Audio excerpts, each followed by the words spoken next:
What is up, guys? Done at the site. In this video, I'm going to show you how to fix complete updates to maintain the security of your devices. So first, head over to the Windows button and then click on Settings.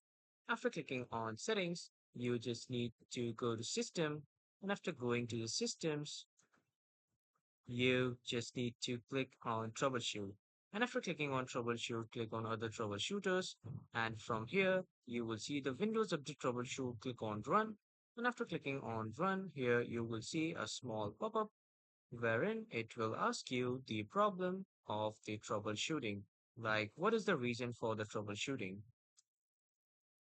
As you can see here, it asks the questions like what problem are you facing or what problem are you experiencing? So just simply click on I can't download, install or uninstall an update. And after that, this will troubleshoot and then it will find you all the problems. And the second way is to go to the Windows Update.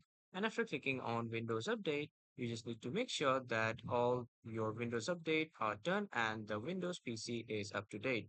So you can solve this problem by doing these two ways. So that was all for this video, everyone. Thank you for watching.